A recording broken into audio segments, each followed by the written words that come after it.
తెలంగాణ కానీ ఆంధ్ర కానీ ఎంతోమంది రాజకీయ నాయకులు ఉన్నారు. రాజకీయ నాయకులను కలిసి వాళ్ళ యొక్క సమస్యలు చెప్పుకుంటే పరిష్కారం అవుతుందని చెప్పేసి ప్రజలైతే అక్కడికి వెళ్ళడం అయితే జరుగుతూ ఉంటుంది.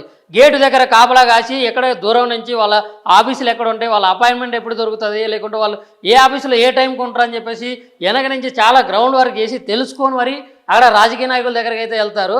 మరి ఇక్కడ మనతో పాటు ఉన్నటువంటి కొండయ్య గారు ఇక్కడ పెద్ద పెద్ద రాజకీయ నాయకులను అయితే కలవడం జరిగింది. ముఖ్యమంత్రి చంద్రబాబు నాయుడు గారు కానించి మన ఇప్పుడు ప్రస్తుతం తెలంగాణలో ఉన్నటువంటి ముఖ్యమంత్రి దగ్గర నుంచి ఇప్పుడు ప్రస్తుతం ఉన్నటువంటి బీజేపీ ఎంపీల దగ్గర నుంచి ప్రతి ఒక్కరిని కూడా పలుమార్లు కలవడం జరిగింది.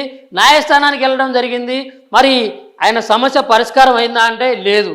ఇప్పుడు ఆయనకు ఉన్నటువంటి సమస్యలు ఏంటి, ఎవరిని ఎన్నిసార్లు కలిశారనేది ఆయన మాటలో తెలుసుకుందాం. నమస్కారం సార్. నమస్కారం సార్. మరి ఇప్పుడు మీరు ప్రస్తుత ముఖ్యమంత్రి చంద్రబాబు నాయుడు గారిని కలిశారు. మరి సార్ ఏమన్నారు, మరి మీ సమస్య గురించి మాట్లాడారా? 2022 సంవత్సరంలో ఓకే జూలై 20 తారీఖు మంగళగిరి తెలుగుదేశం పార్టీ కార్యాలయంలో ఓకే వారి అపాయింట్మెంట్ తోటి నాలాంటి ప్రజలు చాలా మంది కలిశారు. ఓకే నా సమస్య ఏంటంటే 2020 జూలై 26వ తారీఖు మా తమ్ముడు భార్య ఆమె గ్రామం పచ్చో గ్రామం జరుగుమల్లి మండలంలో చంపేశారు. పట్టుకోగలే చంపేసినాక ఆయన మీద అనుమానం ఉండి పోస్ట్ మార్టం చేస్తే అధికార ప్రభుత్వం వైఎస్ఆర్ ప్రభుత్వం జగన్మోహన్ రెడ్డి గారి ప్రభుత్వంలో పోస్ట్ మార్టం ఫ్రాడ్ చేసినందువల్ల ప్రతిపక్ష నేత చంద్రబాబు నాయుడు గారిని కలుసుకొని సిబిఐతో ఎంక్వైరీ జరిపించి అసెంబ్లీలో చర్చించండి ఈ విషయం అని చెప్పేది నా కోరిక మీద ఆయన కలవడం జరిగింది. అది ఆనాటి నుండి ఈనాటికు ఆయన పట్టించుకుందలే సమస్య పరిష్కారమైంది. ప్రస్తుతం పెండింగ్ ఉంది ఆంధ్రప్రదేశ్లో. అది నా తమ్ముడు విషయం.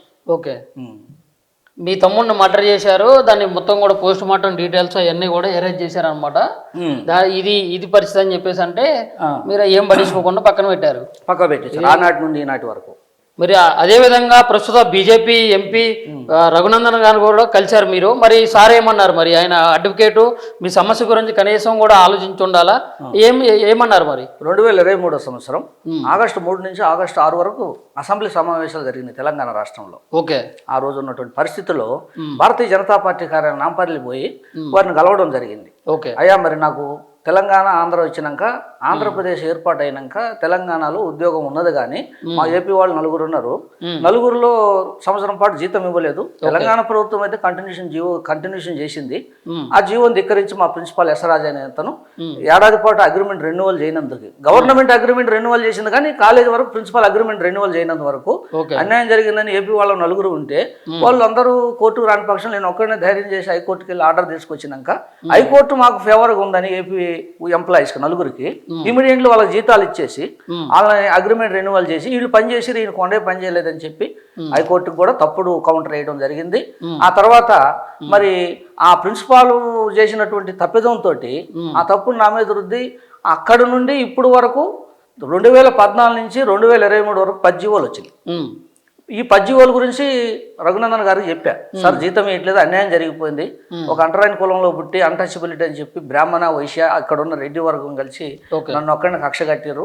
యావత్తు భారతదేశం అంతా చెప్పుకుంటున్నా కానీ న్యాయం జరగట్లేదు, మీరన్నా న్యాయం చేయరంటే ఆయన ఏమన్నాడంటే సరే అసెంబ్లీ సమావేశాల్లోనే నీ విషయం మాట్లాడే పరిస్థితి లేదు, ఆనాడు వరదల గురించి మాట్లాడే మాకు టైం ఇవ్వరని చెప్పి సరే వచ్చినావు కదా రిప్రజెంటేషన్ ఒకటి ఇచ్చేయి అని తీసుకున్నాడు. ఫోజ్ ఇచ్చి ఫోటో దిగిండు పంపించేసాడు. అంటే ఇప్పుడు మీరు ఎస్సీ సమాజ వర్గానికి చెందిన వారు కాబట్టి మీ ఉద్యోగం పోయిందని చెప్తున్నారా? అవును. ఓకే, దాని గురించి మన సానుకూలంగా అయితే మన రఘునందన్ గారు అయితే పట్టించుకున్నారు, స్పందించలేదు, జరంతా ఏం లేదు. ఫోటో తీసుకున్నాడు, పోజ్ ఇచ్చిండు, కథం ఇట్స్ పెట్టేసాడు. ఓకే, ఆయన పట్టించుకుంటే ఈ రోజు నేను ఈ పరిస్థితుల్లో ఉండకపోనుగా. ఓకే, ఆయన ఒక న్యాయవాదిగా కూడా ఆయన అయితే ఈ విషయం గురించి పట్టించుకోవాలి. ఆయన న్యాయవాదం నాకు జరిగిన అన్యాయానికి ఆయన నాకు న్యాయవాదిగా ఏం న్యాయం చేసింది లేదు.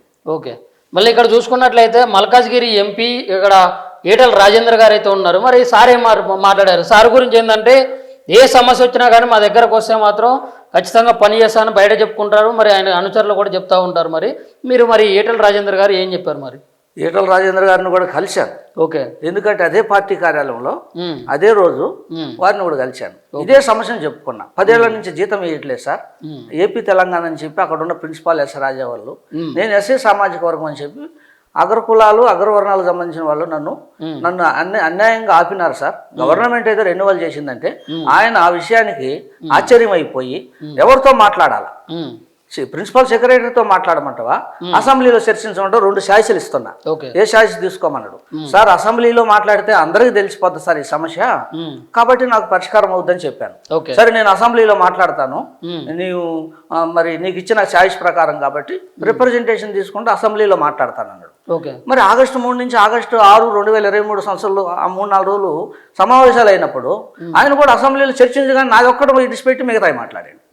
సో దాంతో ఆయన నుంచి కూడా నాకేం న్యాయం జరగలేదు. భారతీయ జనతా పార్టీ కూడా దళితుల విషయంలో న్యాయం జరుగుతుందని బీజేపీ పార్టీ వాళ్ళ మేనిఫెస్టోలో దళితులకు న్యాయం చేస్తారన్న ఉద్దేశంతో ఆ పార్టీ దగ్గరికి వెళ్తే అక్కడ కూడా వివక్షే. ఓకే అక్కడ కూడా మిమ్మల్ని పట్టించుకోలేదు. ఈటల రాజేందర్ సార్ కూడా మిమ్మల్ని అయితే పట్టించుకోలేదు. ఆయన నుంచి న్యాయం జరిగింది. అయితే మరి ఇప్పుడు మీ దళిత నాయకుడైనటువంటి ఆర్ఎస్ ప్రవీణ్ కుమార్ గారు మరి ఏం మాట్లాడారు, మరి ఏళ్ళు చూపించుకుంటూ కూడా మాట్లాడుతున్నటువంటి విజువల్ అది మీరు చూడండి. అంటే చాలా దగ్గరగా సమస్యను ఏదో పరిష్కారం చేస్తూ అన్నట్లు, ఏదో పొడుసు అన్నట్టు కూడా మాట్లాడటం అయితే జరిగింది. మరి ఏం చెప్తారు మరి? ఆర్ఎస్ ప్రవీణ్ కుమార్ అయిన అతను, నేను ఒకప్పుడు 1990 మరి షేక్పేట్ రెసిడెన్షియల్లో నేను రెసిడెన్షియల్ స్టూడెంట్ని, సాంఘిక సంక్షేమ గురుకుల పాఠశాలలో 1988లో నాకు రెసిడెన్షియల్ సీట్ వస్తే 9th 10th క్లాస్ ఇక్కడ చదువుకున్నా. అతడు మాలాగా రెసిడెన్షియల్లో చదువుకున్నానని స్వారోస్ ఏర్పాటు చేసి బహుజన సమాజ్ పార్టీ అధినేత ఉండి బహుజన హక్కులు కాపాడుతానని చెప్పి తెలంగాణ రాష్ట్రంలో మాయావతి కూడా వచ్చి ఈ రాష్ట్రంలో ఈ ప్రజలందరినీ ఓటేస్తే నిన్నే ముఖ్యమంత్రి చేస్తానని చెప్తే ఆ నమ్మకంతో నాది ఉద్యోగ విషయం ఎన్నో సమస్యలు చూస్తుండే కదని ఆయన దగ్గరికి పోయి మా కాలేజీ మాసాబ్ ట్యాంక్ దగ్గరనే ఆయన బహుజన సమాజ్ పార్టీ కార్యాలయం ఆడకు పోయి ఒక నెలపాటు తిరిగి ఒక రోజంతా కూర్చొని మిడ్ నైట్ అర్ధరాత్రి దాకా కూర్చుంటే ఆయన ఏమంటాడంటే, ఇంత చిన్న విషయం ఏందా, నేనే ముఖ్యమంత్రిని అయినాక నేనే ఇస్తా కదా నీకు పోస్టింగు, నేను ముఖ్యమంత్రి అయినాక కలద్దాంలే చూద్దాం అన్నాడు. అతను ఆయన ముఖ్యమంత్రి అయింది లేదు, నా సమస్య పరిష్కారం అయింది లేదు. ఓకే అంటే ఇప్పుడు మరి మళ్ళీ కలిసారా? మరి నాకు కలవడానికి నాకు సిగ్గు అనిపిస్తుంది. ఎందుకు కలవాలి? చేయనోడు ఇప్పుడు ఆయనకి నా మీద నమ్మకం లేదు, నేను ఆయన నమ్మి పోయి నేను ఎందుకు మోసపోవాలి ఆయన దగ్గర? ఓకే మరి ఇప్పుడు మీరు ఎన్ని సంవత్సరాలుగా మరి ఇదంతా చేస్తున్నారు? మరి చాలా ధర్నాలు కానీ నిరాహార దీక్షలు కానీ చేశారు. నేను ఇంకా ఇవి కాకుండా ఇంకా మీ ఫోటోలు ఎక్కడ ఉన్నాయి? ఒక నిమిషం. ఇప్పుడు నేను చూపిస్తున్నటువంటి ఫోటోలే కాకుండా ఇంకా ఈయన దగ్గర బండిల్ ఉంది, ఇంకా ఇన్ని ఫోటోలు ఉన్నాయి, ఇంకా కొంతమంది ఫోటోలు అయితే ఇంకా రాలేదు మా దగ్గర కూడా. మరి ఇంతగానో ప్రయత్నం చేసినటువంటి వ్యక్తికి న్యాయం జరిగేది ఎప్పుడు? ఈ ప్రభుత్వంలో న్యాయం జరుగుతుందా జరగదా అనేది కూడా ఒక ప్రశ్నార్థకంగా అయితే మారిపోయింది. మరి ఇప్పుడు మీరు ఇన్ని సంవత్సరాలుగా మీరు ఒంటరిగా, అంటే ఇక్కడ ఫోటోలో కూడా డైరెక్ట్ చూడవచ్చు, ఆయన నిరసన తెలుపుతున్నారు, అది కూడా ఒంటరిగా, ఎవరితో సంబంధం లేదు. అంటే ఇప్పుడు అదే కాలేజీలో ఒకే ఉపాధ్యక్షుడు అయితే ఉండడు కదా, ఎందుకని ఒకే ఉపాధ్యక్షుడి మీద కుట్ర పన్ని ఆ ఉద్యోగాన్ని లేకుండా చేసినటువంటి ప్రిన్సిపాల్ మరి ఆయన ఏమనాలా? మరి దాన్ని అదేవిధంగా కలెక్టర్ దగ్గర పోయినా కానీ, లేకుంటే కంప్లైంట్ పెట్టినా కానీ, కోర్టు పోయినా కానీ అతనికి న్యాయం ఎందుకు జరగలేదు, అధికారులు ఎందుకు పట్టించుకోలేదనే విషయం కూడా మనం చూసుకోవచ్చు. మరి ఇక్కడ మీరు నిరసన తెలిపినప్పుడు మరి ఎట్లుంది మరి వాతావరణం? ఈరోజు మరి 2023 ఆగస్టు 28వ తారీఖు మా కాలేజీలోనే చింతచెట్టు కింద కూర్చొని 123 రోజులు నిరాహార దీక్ష చేసి, ఆ రోజు Kothakota Srinivasreddy commissioner of police ఆయన పర్మిషన్ తీసుకొని ఇందిరా పార్క్ దగ్గర, బహుశా నేను ఒక్కడనే చేసిన కాంగ్రెస్ సర్కార్లో నేను ఒక్కడనే నిరాహార దీక్ష చేస్తే వాళ్ళు కూడా మేము సీఎం పేజీకి ముఖ్యమంత్రి కార్యాలయంకి మేము నీ యొక్క విషయం చెప్తూ నీకు అన్యాయం జరిగింది వాస్తవం ఇంటెలిజెన్సీ వాళ్ళు రిపోర్ట్ ఇచ్చారు అని చెప్పడం జరిగింది. వాళ్ళు రిపోర్ట్ ఇస్తే న్యాయం ఎందుకు జరగదు? నాకు ముఖ్యమంత్రికి ఇంటెలిజెన్స్ బ్యూరో వాళ్ళు రిపోర్ట్ ఇస్తే నాకు ఎందుకు న్యాయం జరగదు? అంటే ఇంటెలిజెన్స్ బ్యూరో వాళ్ళు రిపోర్ట్ ఇవ్వలేదనేది ఈ రోజు వరకు కూడా ఈ డిలే అవుతున్నందుకు అర్థమవుతుంది. 2023లో కూడా ఇంటెలిజెన్స్ రిపోర్ట్ ఉంది, కానీ ప్రభుత్వం దృష్టికి తీసుకెళ్ళట్లేదు. ఇది ఎప్పుడంటే కొండయ్య గారు, మరి ఇప్పుడు గాంధీ భవన్ ఉంది వెనక, ఈ సంచి పట్టుకొని మీరైతే నిలబడటం అయితే జరిగింది.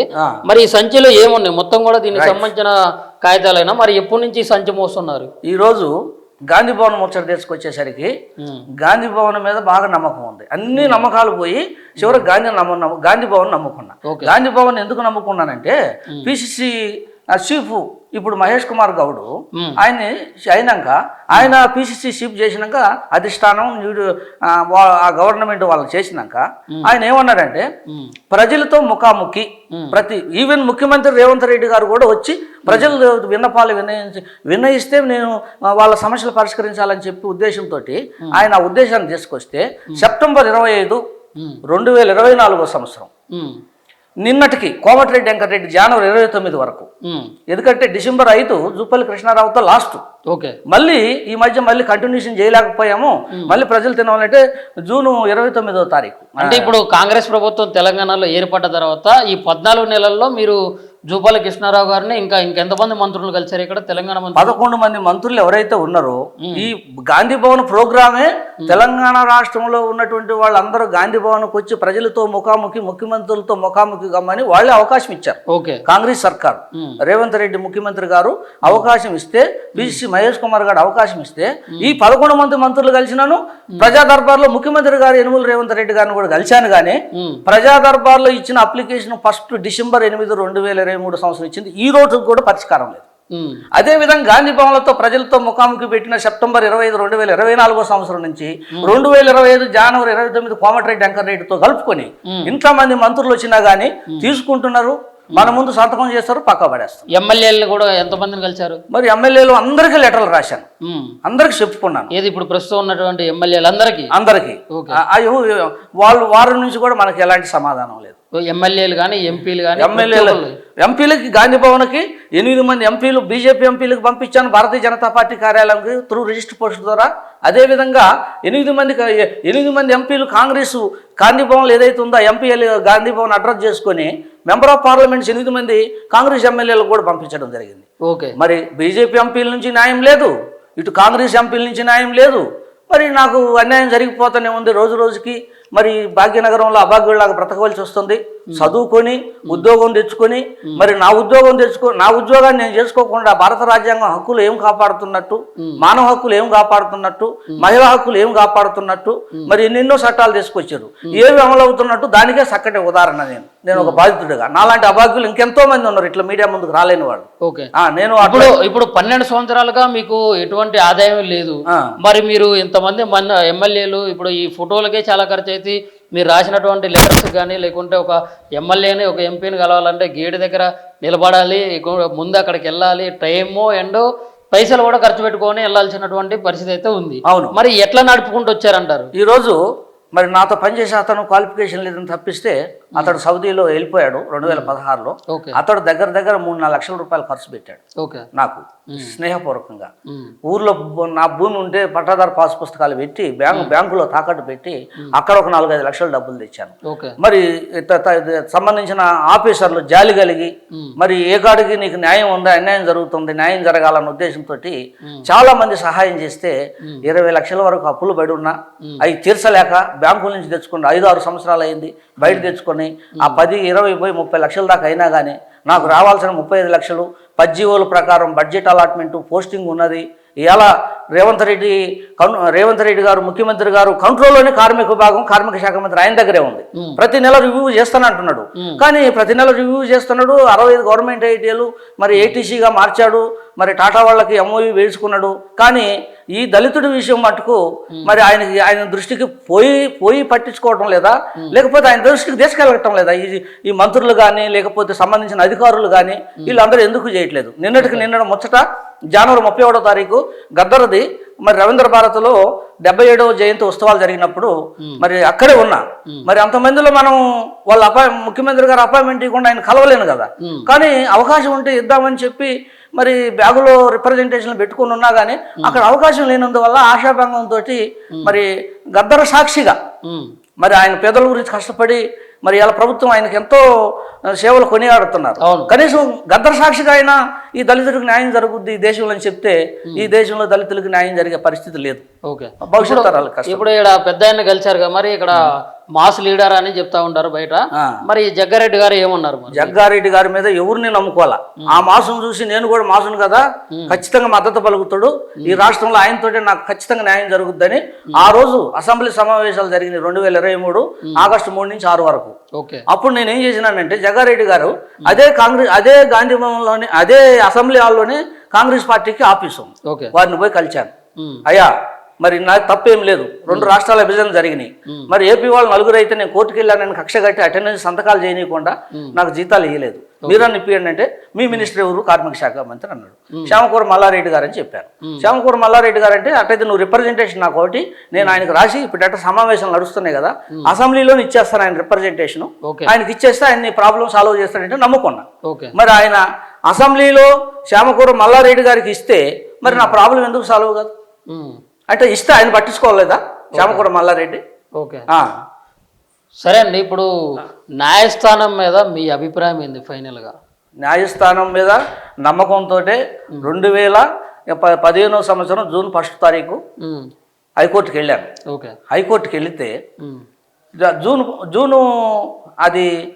12వ తారీఖు 2015 సంవత్సరం ఇంటీరియం డైరెక్షన్ ఇచ్చారు జస్టిస్ రెడ్డి కాంతారావు గారు. ఓకే, ఏ ఎస్సీ ఎస్టీ కమిషన్ పెట్టుకున్నాడో ఏప్రిల్ 10వ తారీఖు ఆ రిప్రజెంట్ కన్సిడర్ 8 వీక్స్లో ఆయన శాలరీస్ ఇచ్చేసి ఆయనకి జీతభత్యాలు సెటిల్ చేసి ఇవ్వమని చెప్తే ఎప్పుడైతే కోర్టు ఆర్డర్ వచ్చిందో మిగతా ఏపీ వాళ్ళని తీసుకొని నా మీద కోర్టులో కౌంటర్ వేశాడు. ఓకే, సో నేను నమ్ముకున్నట్టు అడ్వకేట్ వేముగంటి శ్రీకాంతరావు అనే వ్యక్తి మరి నన్ను మోసం చేయడం జరిగింది.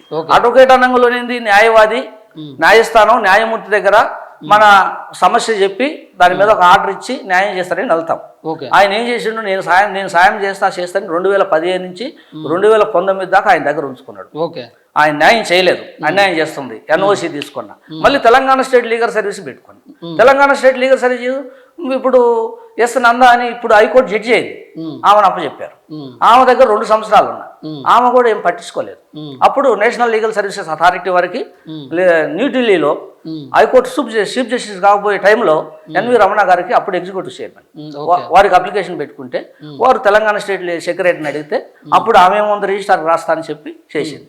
చేసినాక నాకు వద్దమ్మా, 2 సంవత్సరాలు ఉన్నా నీ దగ్గర, ముందు 5 సంవత్సరాలు లాస్ అయిపోయినా, మీ దగ్గర మళ్ళీ 2 years లాస్ అయినా, నా వాళ్ళు వద్దని చెప్పి ఎన్ఓసి తీసుకొని జొన్నలగడ్డ సుధీరేని అడ్వకేట్ దగ్గరికి వెళ్ళా.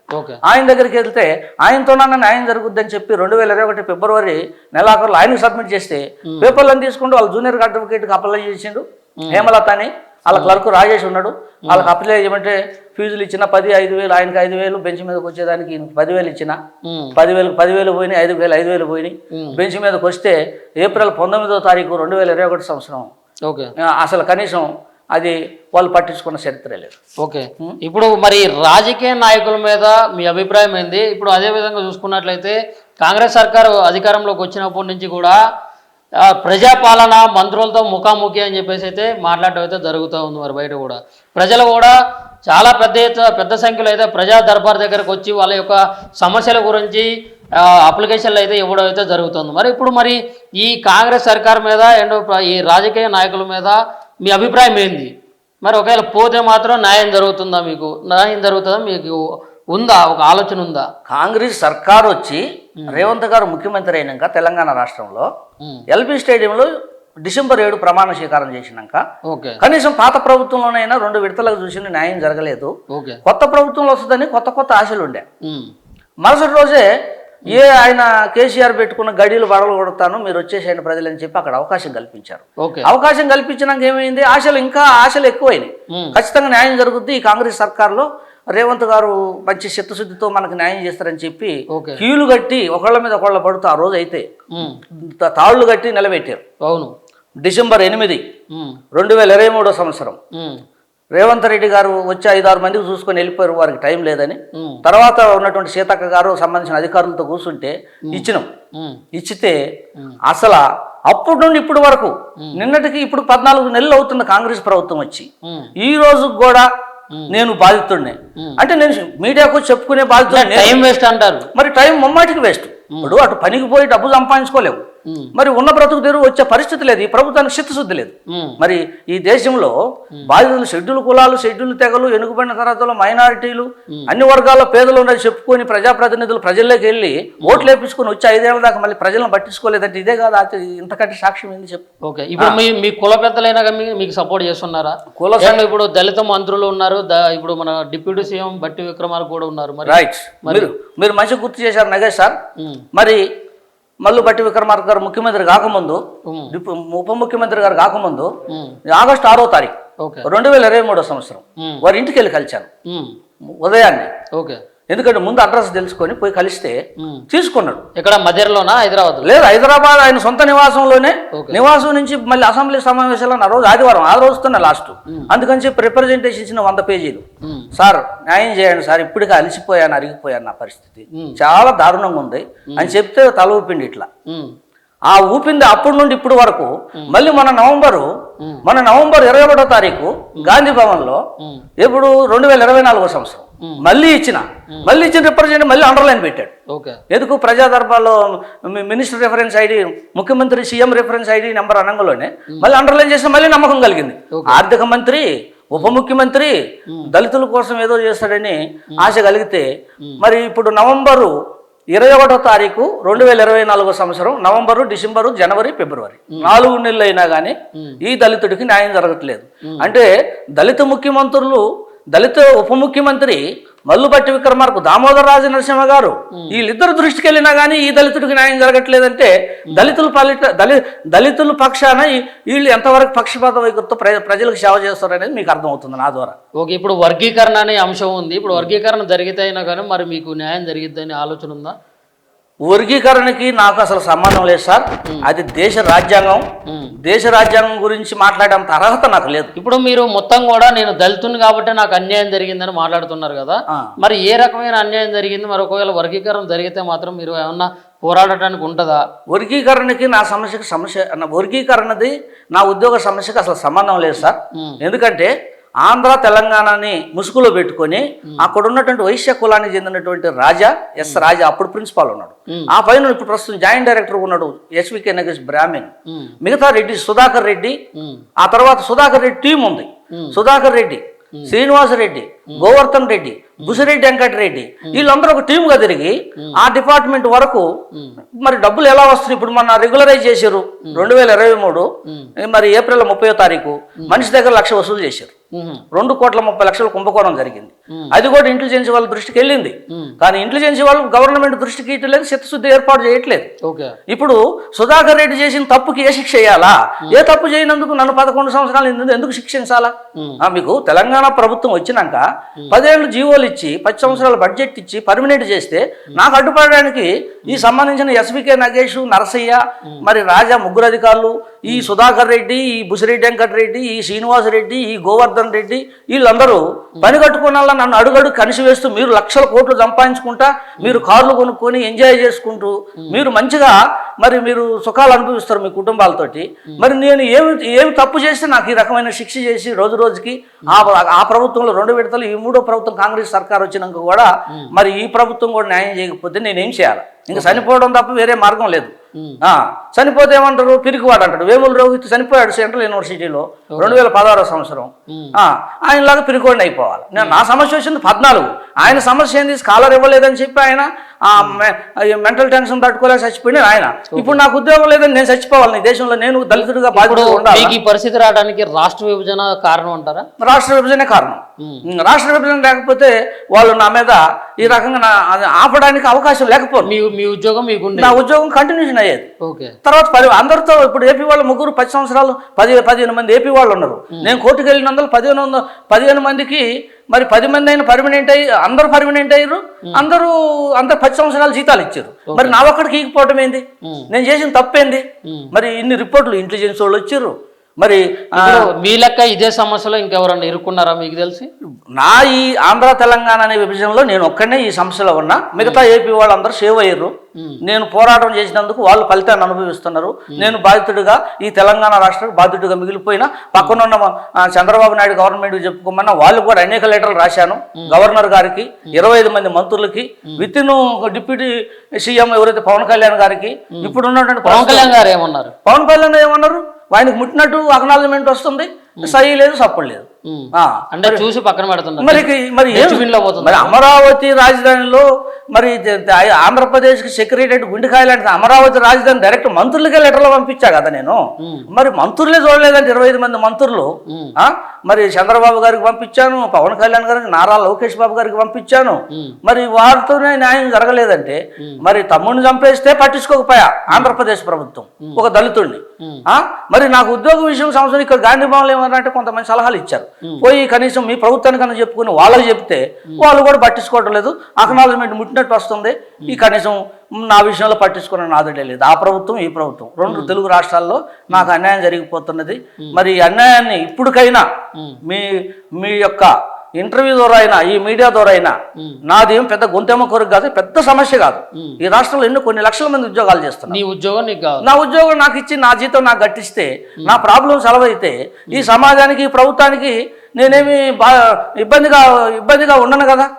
నిన్నటికి నిన్న గద్దర్ సాక్షిగా అక్కడ చెప్పుకుందామని అవకాశం ఉందని చెప్పుకుందామను అంతమంది స్టేజీలో మరి ముఖ్యమంత్రి రేవంత్ రెడ్డి గారు మాట్లాడుతున్నారు. మరి నేను అందరిలో ఉండి పేపర్ చూపించి గట్టిగా అరిస్తే అది క్రమశిక్షణ పద్ధతి కాదు కదా. ఒక 4 కోట్ల మందికి ముఖ్యమంత్రి అయినప్పుడు అంతమందిలో నేను పిలవడానికి ఛాన్స్ లేదు, ఆయన కలవడానికి అపాయింట్మెంట్ లేదు. కానీ చూసుకొని ఆ గద్దర్ గారి 77 ఉత్సవాలు చూసుకొని బయటకు రావడం జరిగింది. ఇప్పుడు మరి రేవంత్ రెడ్డి గారిని కలిసే అవకాశం ఉంటే మరి ఏం చెప్తారు? మరి ఆయన ఏం అడుగుతారు? వారు అంటే ఇంత ముందు కూడా కలిశారు కదా, కలిసిన దానికి ఏం చెప్తారు? మరి ఇప్పుడు మీకు ఏం కావాలని అడుగుతారు? ప్రజా దర్బార్లో ఆయాల డిసెంబర్ 8వ తారీఖు 2023 సంవత్సరం వారు ఇచ్చిన అవకాశం, నాకు ఇన్ని సంవత్సరాలు కష్టపడేందుకు వీళ్ళు కాంగ్రెస్ సర్కార్ అవకాశం ఇచ్చింది, డైరెక్ట్ ముఖాముఖి మాట్లాడదామని అనే ఆశతో పోయినా. ఎందుకంటే ఎన్నిసార్లు వెళ్ళారు అక్కడ ప్రజా దర్బార్కి? ఇప్పుడు అక్టోబర్ 29, అక్టోబర్ 22 కూడా జిల్లెల చిన్నారెడ్డి గారు కనీసం ఒక 10 సార్లు పోయినా. 10 సార్లు పోతే జిల్లెల చిన్నారెడ్డి గారిని కలిసా. ఆయన ఏమంటాడు, అప్లికేషన్ తీసుకొని నేను ఎవరికి రాస్తానో వాళ్ళకి రాస్తాను, నన్ను అడగొద్దు పో అంటాడు. ఆయన మీద డౌట్ వచ్చి మళ్ళీ పోతే ఎవరికి రాయాలా అంటాడు. అరే మరి ఎవరికి రాయాలంటే చీఫ్ సెక్రటరీ రాయనయా, ప్రిన్సిపల్ సెక్రటరీగా రాయను, కమిషనర్గా వస్తానని నేను పెట్టుకున్న దాని మీదనే ఆయన లెటర్ ప్యాడ్ మీద రాయకుండా అక్కడే తెలిసిపోతుంది. ఇప్పుడు ప్రజా దర్బారుకి మిమ్మల్ని ఇన్ఛార్జి క్యాబినెట్ హోదాలో జిల్లెల చిన్నారెడ్డి గారు ముఖ్యమంత్రి గారు నమ్మకంతో ఆయనకు అదాపు చెప్పినప్పుడు పెద్ద మనిషి అని వచ్చినటువంటి రాష్ట్ర నలుమూల నుంచి వచ్చినటువంటి ప్రజలు అనేక రకాల సమస్యలతో వస్తారు. ఆ సమయం తక్కువ. అటువంటప్పుడు మీరు మళ్ళీ వచ్చిన మనిషి మళ్ళీ రావద్దని చెప్పి మీరు దానికి శ్రద్ధ పెట్టి చిత్తశుద్ధితోటి మీ లెటర్ ప్యాడ్ మీద రాసి అవసరమైన చీఫ్ సెక్రటరీతో మాట్లాడి గత 10 ఏళ్ల నుంచి ఇబ్బంది పడుతున్నాడమ్మని చెప్పి వారు కానీ ఫోన్ చేసి మాట్లాడి ఆయన లెటర్ ప్యాడ్ మీద రాస్తే ఆ రోజే పరిష్కారం అయింది. అక్టోబర్ 22, 2024 సంవత్సరం ఖాళీ సంతకం పెట్టి కమిషనర్ అడ్రస్ చేసి కమిషనర్ కలిసిన కమిషనర్ గారు ఇప్పుడు ఇంటర్మీడియట్ బోర్డు సెక్రటరీకి వెళ్ళిపోయారు. మరి వారు కృష్ణ ఆదిత్య గారని వాళ్ళు న్యాయం చేస్తామన్నారు. వాళ్ళ టైం వచ్చింది, బదిలీ వెళ్ళిపోయారు. దివ్యరేఖ అని ఐఏఎస్ ఆఫీసర్ ఉన్నారు. ఆమంటుంది, ఏందయ్యా 10 సంవత్సరాలు అక్కడ ఉండగా 10 నెలల కింద ఇది అవుతున్నావు అని నన్ను వ్యంగ్యంగా వ్యాఖ్యానిస్తుంది. ఒక ఐఏఎస్ ఆఫీసర్ అయ్యింది. అది కరెక్టేనా? నేను బాధపడుతుంటే, నాకు తిండి దొరక్క నేను బాధ ఉంటే మీరు తిన్న దొరక్క మీరు మాట్లాడే మాటలు ఎంతవరకు సమాజం? అందులో ఒక ఐఏఎస్ ఆఫీసర్ అయ్యి ఉండి మరి ఆమె గురించి నేను ఎవరికి కంప్లైంట్ ఇవ్వాలా? మరి ఎవరికి కంప్లైంట్ ఇవ్వాలా? ఆమె చేసి అక్కడ అసమర్థత, మరి ప్రజా సమస్యను పరిష్కరించకపోతే ఎవరికి ఆమె మీద ఎవరికి కంప్లైంట్ ఇవ్వాలా? ఎవరు పట్టించుకోవాలా? మరి ఆమె మీద యాక్షన్ తీసుకునే మంత్రి ఎవరు, ముఖ్యమంత్రి ఎవరు? ఇప్పుడు ఫైనల్గా మీ డిమాండ్స్ ఏందండి? నా డిమాండ్స్ ఏం లేదు. ఏపీ వాళ్ళు ఎవరైతే నా కాలేజీలో నాతో పాటుగా 4 అయితే ఒక ఆమె రిటైర్మెంట్ అయిపోయింది, 2 ఉన్నారు. యాజ్ ఇట్ ఈజ్గా ఆ రోజు తెలంగాణ గవర్నమెంట్ ఇచ్చినటువంటి ఇప్పుడు వరకు 10 జీవోల ప్రకారం 2023 మే 3వ తారీఖు 2023 ఏప్రిల్ 30వ తారీఖు పర్మనెంట్ జరిగి అప్పుడు ఉన్నటువంటి కేసీఆర్ గారు 230 మంది రెగ్యులరైజ్ చేశారు. అదే పద్ధతిలో నాకు సపరేట్ ఏమి నా మీద ఇంట్రెస్ట్ పెట్టడంలా, న్యాయం, ధర్మం, మానవత్వం ఉంటే ఆ రోజు నుండి ఈ రోజు వరకు 10 సంవత్సరాల జీతాలు కట్టించి నా పోస్టింగ్ నాకు ఇచ్చి నన్ను పర్మనెంట్ చేస్తే నా సమస్య ఇంతటితో పరిష్కారం అయిపోద్ది. దానికోసమే 11 ఏళ్ళు 12 ఏళ్ల పోరాటం. గురువు లేకపోతే ఒక రాజకీయ నాయకులు లేడు, ఒక ఐఏఎస్ ఆఫీసర్ లేరు, ఒక డాక్టర్ ఉన్నాడు, ఒక లాయర్ ఉన్నాడు. మరి అట్లాంటి గురువు రోడ్డును పడాల్సినటువంటి పరిస్థితి వచ్చింది. దీనికి ప్రధాన కారణం రాష్ట్ర విభజన అని చెప్పేసి చెప్పుకొస్తా ఉన్నారు. ఇప్పుడు రాష్ట్ర విభజన జరిగిన తర్వాత మరి ఎవరైతే అధికారులు ఉన్నారో, ఎవరైతే దాని గురించి మొత్తం కూడా మేధావులు ఉన్నారో, దాని గురించి ఎవరికి అన్యాయం జరగకుండా ఒక ప్లానింగ్ ప్రకారం చేయాల్సినటువంటి పరిస్థితి ఉంది. కానీ రాష్ట్ర విభజన జరిగింది, ప్రభుత్వాలు ఏర్పడ్డాయి. ఇలా 2 రాష్ట్రాల విభజన జరిగిన తర్వాత 2 ప్రభుత్వాలు వేరైన తర్వాత వాటి రెండింటి మధ్యలో నలిగిపోతున్నటువంటి గురువు పేరు కొండయ్య గారు. మరి ఇది ఎక్కడ జరుగుతుంది, ఎక్కడ ఏ కుట్ర జరుగుతుంది? ఆయన ఇంకో విషయం కూడా చెప్పవచ్చినట్లయితే, నేను దళితుని కాబట్టే నన్ను పట్టించుకోవట్లేదు, నేను దళితుని కాబట్టి నాకు అన్యాయం జరుగుతుంది, 12 ఏళ్ళ నుంచి జీతం లేకపోతే మరి నేను తిండి ఎలా తినాలా, ఎక్కడ నివసించాలా, మరి నేను ఏం చేయాలా, నా పరిస్థితి ఏంది, నా కుటుంబ పరిస్థితులు ఏంది, మరి ఇవన్నీ కూడా ఎవరు చూసుకుంటారు? ఉండడానికి ఒక జాగ కావాలి, ఉండడానికి ఒక నీడ కావాలా, తినడానికి కొంచెం తిండి కావాలా, వేసుకోనికి బట్ట కావాలి. 12 ఏళ్ళు, 12 నెలలు, 12 రోజులు కాదు, 12 నెలలు కాదు, 12 సంవత్సరాల నుంచి ఆయన తిరగనటువంటి రాజకీయ నాయకులు లేరు, తిరగనటువంటి ఆఫీస్ లేదు, ఆయన కలవనటువంటి మంచి మంచి డిప్యూటీ సీఎం కానించి అండ్ ఆంధ్ర రాష్ట్రంలో ఉన్నటువంటి ముఖ్యమంత్రి చంద్రబాబు నాయుడు గారు కానించి, మళ్ళీ ఇటు జగ్గారెడ్డి అని చెప్పేసి ఇప్పుడు ప్రస్తుతం ఉన్నటువంటి బీజేపీ ఎంపీలు కానించి వీళ్ళందరినీ కూడా పలుమార్లు కూడా కలవడం అయితే జరిగింది. ఇంకోసారి పోవడానికి కూడా ఆయనకి సిగ్గు అనిపించి పోవట్లేదు. అంటే ఇక్కడ ఏం జరుగుతుందంటే ప్రజలకు న్యాయం జరుగుతుంది. ప్రజా సమస్యలు ఒక రాజకీయ నాయకుడు, మేము ఎంచుకున్న నాయకుడికి చెప్పుకుంటే మాకు సమస్య నెరవేరుతుందని చెప్పేసి అక్కడికి ఎంతో దూరం నుంచి ఎన్నో ఛార్జీలు పెట్టుకొని అక్కడికి వెళ్ళి గేటు దగ్గర కాపలాలు కాసి మరి ఆయన కలిసిందా కూడా పోయినటువంటి పరిస్థితుల్లో చాలామంది ఉంటారు. కానీ ఇక్కడ చూసుకున్నట్లయితే ప్రజా దర్బారు, ప్రజాపాలనకి అంతా ఉత్తిది ముచ్చటైంది. ఇప్పుడు రాజకీయ నాయకుల దగ్గర పోతే టైం వేస్ట్ తప్పితే ఏం లేదని చెప్పేసి ఇక్కడ కొండయ్య గారు అయితే చెప్పడం జరిగింది. అదేవిధంగా ఇంకో విషయం ఏంటంటే ఆయన పెద్దగా అయితే ఏం కోరతలేరు.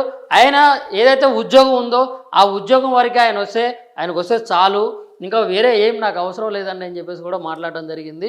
ఇప్పుడు ఇక్కడ 3 ప్రధాన కారణాలు ఆయన చెప్పినట్లయితే రాష్ట్ర విభజన ఒకటి కారణం, అండ్ వాళ్ళ ఏదైతే ఉపాధ్యక్షుడిగా పనిచేస్తున్నటువంటి ఆ కాలేజీ ఉందో ఆ కాలేజీ ప్రిన్సిపాల్ చేసినటువంటి కుట్ర ఒకటి, అండ్ ఆయన దళితుడు కారణంగా ఎవరు కూడా మాకు నన్ను పట్టించుకోలేదు, దళితుడు కారణంగా నన్ను ఇట్లా చేశారు, నాకు అన్యాయం జరిగిందని చెప్పేసి ఈ 3 ప్రధాన కారణాలు అయితే చెప్పడం జరిగింది. సో కొండయ్య గారికి న్యాయం జరిగేంత వరకు మనం మీడియా తరపున అయితే ప్రయత్నం చేస్తూ ఉందాం.